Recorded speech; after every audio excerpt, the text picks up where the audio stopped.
நம்ம எல்லாருக்குமே பாத்தீங்கன்னா சொந்தமா ஒரு வீடு கட்டணும்னு ஒரு பெரிய கனவு இருக்கும்ல. அந்த கனவை நனவாக்குறதுக்காக பேங்க்குக்கு லோன் கேட்டு போனோம்னு வச்சுக்கோங்களேன். அவங்க நம்ம கிட்ட கேட்கிற கேள்வி என்ன தெரியுமா? பிளான் அப்ரூவல் இருக்கா? இன்ஜினியர் எஸ்டிமேட் ரெடியா? இங்க இருந்து தான் நம்மளோட பயணம் ஆரம்பிக்குது. ஆனா நம்மள பல பேர் செய்யற ஒரு பொதுவான தப்பு என்னன்னா, கையில இருக்கிற பாதி டாக்குமெண்ட்ஸோட அரைக்குறையா பேங்க்குக்கு போறதுதான். இதனால என்ன ஆகுது? ஒண்ணு, நம்ம லோன் மாச கணக்குல இழுத்து அடிக்குது, இல்லனா மொத்தமா ரிஜெக்ட் ஆகிடுது. யோசிச்சு பாருங்க, உங்க ஃபைலை பார்த்த உடனேயே பேங்க் மேனேஜர் மனசுல இந்த ஃபைல் ஏதோ சரியில்லையே அப்படின்னு ஒரு சின்ன சந்தேகம் வந்துருச்சுன்னா கூட போதும், உங்க லோன் அப்ளிகேஷன் பல மாசத்துக்கு இழுத்தடிக்கப்படும். ஏன்னா ஒரு அரைக்குறையான ஃபைல் அவங்களுக்கு தேவையில்லாத சந்தேகத்தை தான் உருவாக்கும். சரி வாங்க, இந்த குழப்பத்துக்கெல்லாம் ஒரு முற்றுப்புள்ளி வைப்போம். நம்ம ஹோம் லோன் அப்ரூவல் ப்ராசஸை எப்படி ரொம்பவே சுலபமாக்கலான்னு பார்க்கலாம். முதல் தடவையிலேயே எந்த விதமான தடையும் இல்லாம லோன் வாங்குறதுக்கு உதவுற ஒரு பெர்ஃபெக்ட் மாஸ்டர் ஃபைலை எப்படி தயார் பண்றதுன்னு நாம இப்போ ஸ்டெப் பை ஸ்டெப்பா பார்க்க போறோம். Hello everyone, welcome to Connect and Build. Sit back, relax and enjoy the video. Let's get started.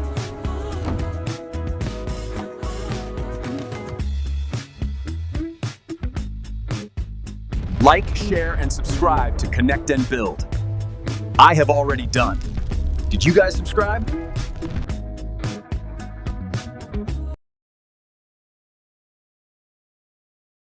ஒரு விஷயத்தை நல்லா ஞாபகம் வச்சுக்கோங்க. தீர்வுங்கிறது நிறைய டாக்குமெண்ட்ஸை கொண்டு போய் கொடுக்கறதுல இல்ல, சரியான டாக்குமெண்ட்ஸை கச்சிதமா அடுக்கி கொடுக்கறதுல தாங்க இருக்கு. இந்த பெர்ஃபெக்ட் மாஸ்டர் ஃபைல் அப்படிங்கிற ஒரு விஷயம் தான் நம்ம லோன் ரிஜெக்ட் ஆகிற பிரச்சனைக்கு ஒரே தீர்வு. பேங்க் கேக்குற அத்தனை விதமான டாக்குமெண்ட்ஸையும் நாம ரொம்ப சிம்பிளா மூணு வகையா பிரிச்சிடலாம். இந்த 3 விஷயத்தை நீங்க சரியா புரிஞ்சுக்கிட்டீங்கனாலே போதும், பாதி வேலை முடிஞ்ச மாதிரி தான். இதுல முதல் தூண் உங்களுடைய வருமான ஆவணங்கள். இது என்ன சொல்லுதுன்னா, நீங்க வாங்குற கடனை திருப்பி கட்ட உங்களுக்கு தகுதி இருக்குன்னு பேங்க்குக்கு ஒரு நம்பிக்கையை கொடுக்கும். 2வது தூண் சட்ட ஆவணங்கள். அதாவது நீங்க வீடு கட்ட போற நிலம் எந்த வில்லங்கமும் இல்லாத ஒரு சுத்தமான நிலம்னு இது நிரூபிக்கும். 3வது தூண் தொழில்நுட்ப ஆவணங்கள்.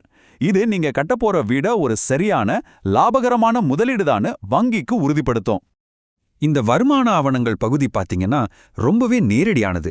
நீங்க சம்பளம் வாங்குறவரா இருந்தாலும் சரி, இல்ல சொந்தமா தொழில் பண்றவரா இருந்தாலும் சரி, இந்த டாக்குமெண்ட்ஸை ரெடி பண்றதுல பெரிய சிக்கல் எதுவும் இருக்காது. இது உங்க தகுதியை நிரூபிக்கிற முதல் படி, அவ்வளவுதான்.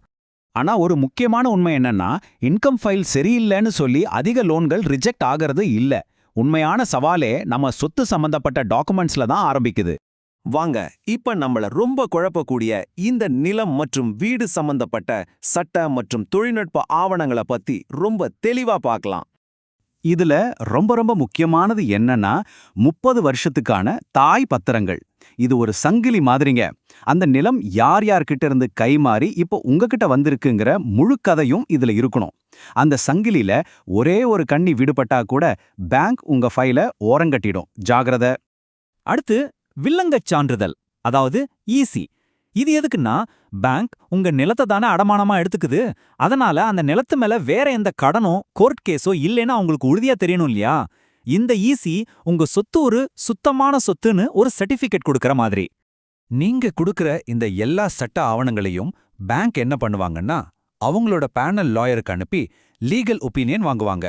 அந்த வக்கீல் எல்லாம் பக்காவா இருக்கு, எந்த பிரச்சனையும் இல்லைன்னு சொன்னதுக்கு அப்புறம் தான் உங்க ஃபைல் அடுத்த கட்டத்துக்கு, அதாவது இன்ஜினியரிங் டெஸ்க்குக்கு போகும்.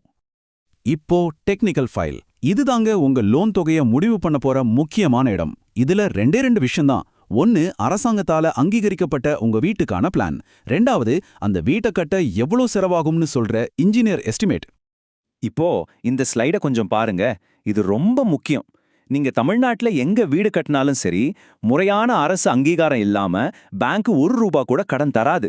உங்க இடம் சென்னைக்குள்ள வந்த CMDA கிட்டையும், மற்ற நகராட்சிகள்னா DTCP கிட்டையும், கிராம பகுதினா பஞ்சாயத்து ஆஃபீஸ்லயும் அங்கீகாரம் வாங்குற இடமும் மாறுபடும். அடுத்து இன்ஜினியர் எஸ்டிமேட். என் வீடு கட்ட ஒரு 50 லட்சம் ஆகும்னு நீங்க வாய் வார்த்தையா சொன்னா பேங்க் ஏத்துக்காது. அஸ்திவாரம் போடுறதிலிருந்து கடைசியா பெயிண்ட் அடிக்கிற வரைக்கும் ஒவ்வொரு செங்கலுக்கும் ஒவ்வொரு மூட்டை சிமெண்ட்டுக்கும் எவ்வளோ செலவாகும்னு ஒரு விரிவான கணக்கு இருக்கணும். இந்த கணக்கு தான் உங்க லோன் தொகையை தீர்மானிக்க போகுது.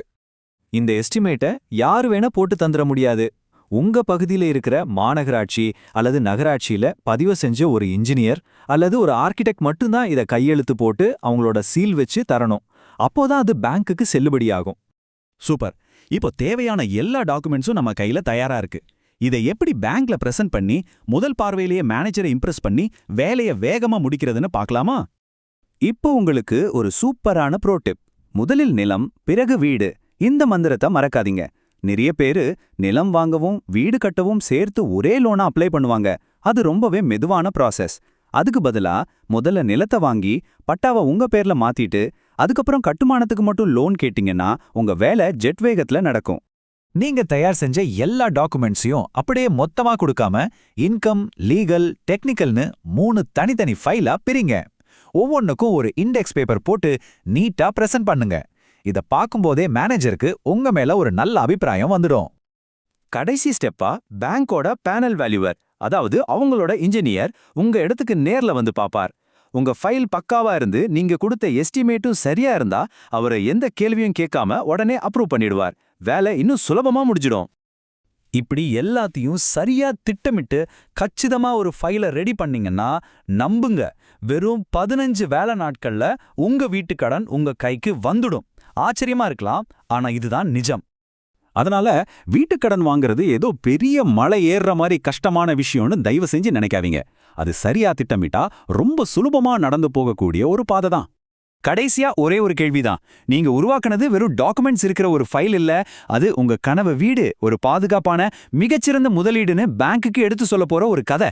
இப்ப சொல்லுங்க, அந்த கதை சரியா இருக்கா?